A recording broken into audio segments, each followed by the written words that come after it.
Autant savoir, aujourd'hui, il est question de vous parler du transport fluvial. Il y en a qui ont peur, mais vous n'aurez plus raison d'avoir peur après avoir suivi Agnès Bello et son invité tout à l'heure, puisqu'il y a des normes de sécurité et également toute une batterie de mesures mises en place pour pouvoir les faire respecter. On vous les expose juste derrière ce reportage signé Marcel Betoro.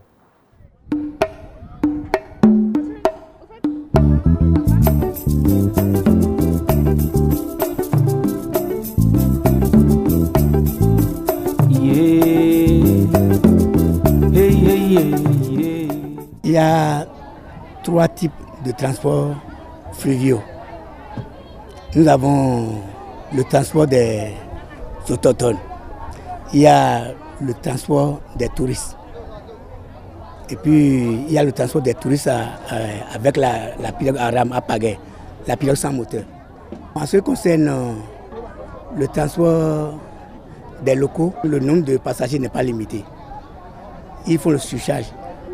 Mais dans la barque motorisée pour les touristes, là, le nombre est limité.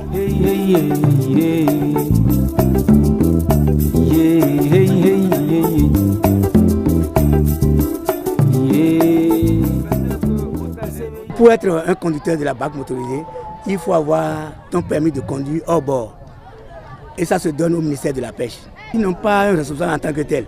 Si tu vas au Nigeria, tu as ton argent, tu achètes ton moteur, tu fais ta barque là. Tu viens, tu dis que tu veux conduire. Avant, il y avait la police fluviale qui venait faire le contrôle de ces choses-là. Mais actuellement, je crois que c'est compte tenu des moyens, il n'y a plus ce contrôle-là. Quand la police fluviale arrive, ils essaient de limiter le nombre. Mais quand ils ne trouvent pas la police là, ils font le chargement comme ils veulent. Parfois, quand il y a le grand vent, la tornade, parfois les barques se renversent.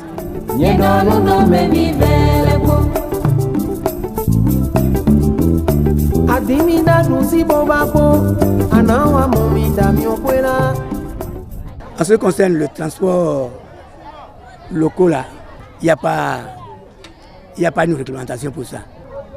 En ce qui concerne les touristes, nous avons notre bac qui est couvert, même s'il pleut, même s'il y a soleil, les touristes sont protégés. Ils ont aussi leur gilet de sauvetage. C'est de 1 personne à 15 personnes. Si tu n'as pas d'assurance, tu n'as pas assez à conduire les touristes.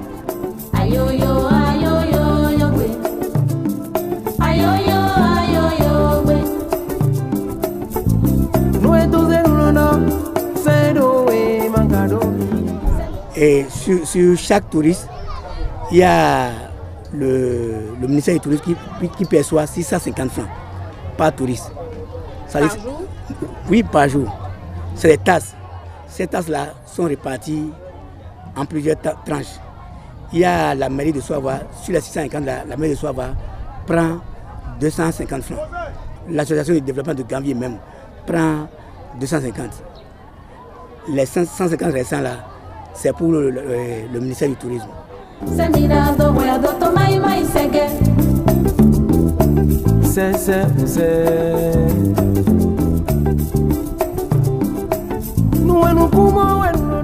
Ma position est que, en ce qui concerne le transport des locaux là, il faudrait qu'on réglemente le nombre de personnes qui doivent rentrer dans une barque. En temps, c'est dit qu'il doit y avoir au moins 20 personnes. Ils ont respecté ça pour quelques temps, après ils ont négligé. Mais s'il y avait une sanction pour ça là, donc ils vont respecter. Allez, on dit merci à M. Mathieu Adidi qui s'est prêté au micro de Marcel Betoro pour nous expliquer un peu comment ça se passe à leur niveau, le transport fluvial au niveau de l'embarcadère d'Abomey-Calavi. On reçoit en plateau le capitaine Florent Akakbo, qui est le commandant de l'unité spéciale de police fluviale et maritime. Bonsoir. Oui, bonsoir monsieur. Merci d'avoir accepté notre invitation. Bonsoir Agnès. Bonsoir Assiom Gaba. Bello Onifadi. Permettez-moi d'aller où? Bonsoir Assiom Gaba, mesdames et messieurs, bonsoir. Ah oui, c'est un plaisir de vous retrouver sur ce plateau, de parler bien sûr de transport fluvial. Je sais que vous avez peur d'emprunter souvent ces barques-là. Oui, Mais et bon. je crois que mes craintes ont été légitimes, plus ou moins, avec le drame qu'on a observé il y a quelques jours sur le fleuve Niger. Niger. Vous le savez, une barque a chaviré avec beaucoup de pertes en vies humaines. Et on aura le point avec le capitaine tout à l'heure sur ce plateau. Nous avons voulu rappeler les normes de sécurité qui devraient encadrer le transport fluvial parce que quand on tombe dans l'eau, il n'y a pas Mais c'est d'échappatoire. pas au Bénin que ça s'est passé, c'est au Niger. Non, c'est des Béninois qui Béninois, allaient oui, ça c'est vrai. sur le fleuve, c'est des Béninois Le fleuve qui étaient dessus. Ce qui est sûr, qu'en est-il véritablement? Qui sont les personnes impliquées? On aura toutes les informations avec le capitaine Florent Akako. Vous êtes commandant de l'unité spéciale de police fluviale et maritime. Dites-nous, vous personnellement, comment l'avez-vous pris ce drame-là qu'on a vécu il y a quelques jours avec cette barque qui était surchargée, qui a chaviré? Je vous remercie, madame. C'est une situation à déplorer parce que si on suit les conseils ou les sensibilisations données par les unités sur le terrain, on ne devrait pas arriver à ce niveau. Comme je vous le dis, il y a une réglementation à la matière dans le cadre du transport fluvial-lagunaire, que ce soit de passagers comme de marchandises. Et quand les normes ne sont pas respectées, on arrive à cette situation. Oui. D'accord. En attendant, est-ce que les circonstances du drame sont-elles connues maintenant? Parce qu'au départ, on a dit qu'il fallait faire quelques enquêtes pour s'assurer véritablement de ce qui s'est passé. Bon, en fait, de circonstances élucidées, je suis commandant de l'unité spéciale de police fluviale à Cotonou. Je ne suis pas sur le terrain. J'ai eu quelques informations. Oui. A priori, c'est les investigations qui vont nous permettre de savoir les circonstances et les conditions dans lesquelles le drame s'est produit. D'accord. Des informations que j'ai eues, oui, c'est que c'est une embarcation artisanale en bois motorisé qui a quitté la rive béninoise pour se rendre dans un marché qui s'animait ce jour-là, le mercredi 13, au Niger. D'accord. Et c'est chemin faisant que au niveau de la partie, puisque le fleuve est une frontière naturelle entre le Bénin et le Niger, c'est dans la partie nigérienne que le drame s'est produit. D'accord. On sait qu'il y a une centaine de personnes à bord de l'embarcation. Il devrait y avoir normalement combien de personnes à bord de ce genre de barque?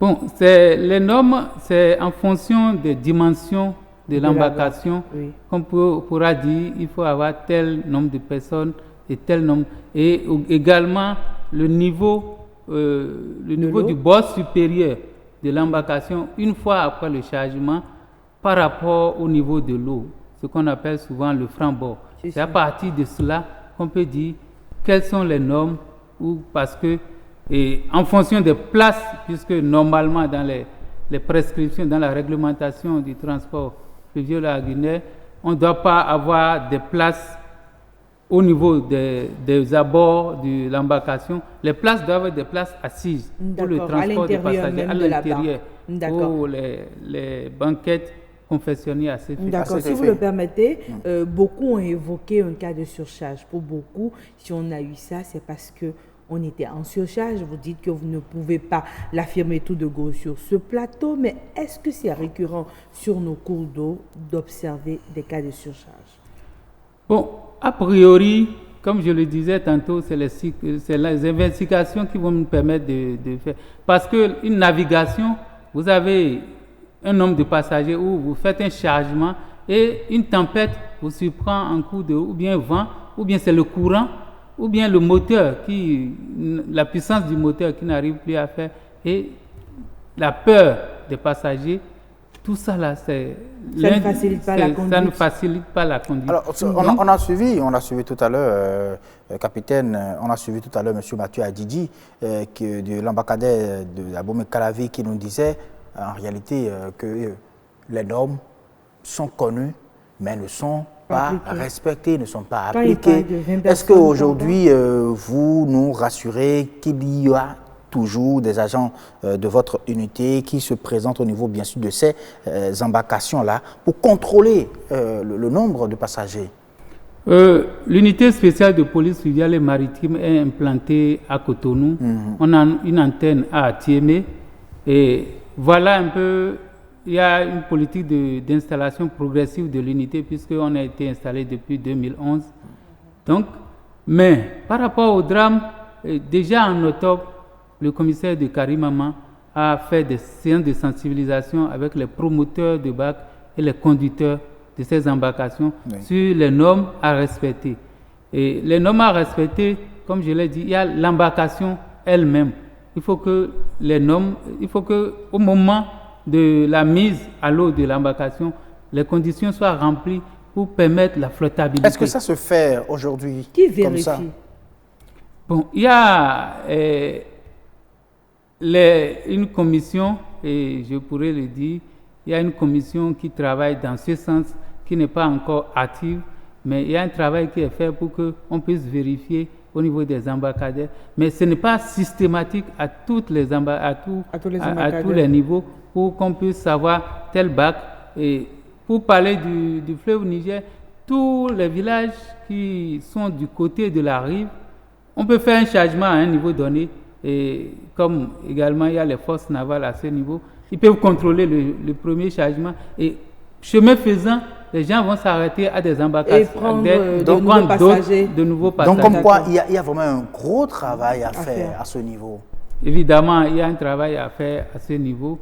Et évidemment, l'installation d'une unité là-bas va permettre quand même de réduire un certain nombre de choses dans la matière. Mais en attendant, je crois que la responsabilité des passagers aussi est engagée. Quand vous voyez une barque qui est déjà pleine à bord, est-ce que vous devez prendre sur vous de prendre ce genre de barque-là? Bon, par rapport au cas que nous avons vu, parce que ce soit avec la direction du transport fluvial la Guinée et la direction de la marine marchande, nous avons effectué des sensibilisations au niveau des cités lacustres des Agégués et de Soava, et compte tenu de la récurrence du phénomène de surcharge.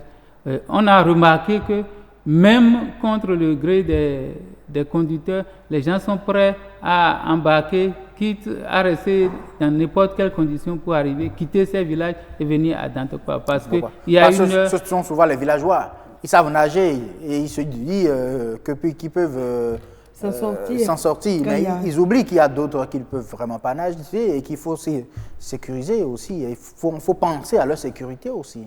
Oui, je suis d'accord avec vous. Quand on est de ces cités, on doit savoir nager. Mais ce n'est pas forcément toutes les populations qui savent nager. Encore qu'il y a souvent des mineurs à bord de ces embarcations. Voilà. Et la capacité de survie à ce niveau est très faible quand on n'a pas les secours à temps. Capitaine Florent Akakpo, c'était un plaisir de vous avoir sur ce plateau. On n'a pas fini d'en débattre, puisque, vous l'avez dit, il y a des propositions de solutions. On aurait bien aimé vous écouter sur ces propositions de solutions. On aura peut-être l'occasion de vous réavoir une autre fois. Assim Gaba, merci de nous avoir reçus. Merci à vous également, capitaine, d'avoir honoré ce rendez-vous. Merci beaucoup à vous, Aniat Onifade Bello. À très très bientôt et passez une très bonne soirée.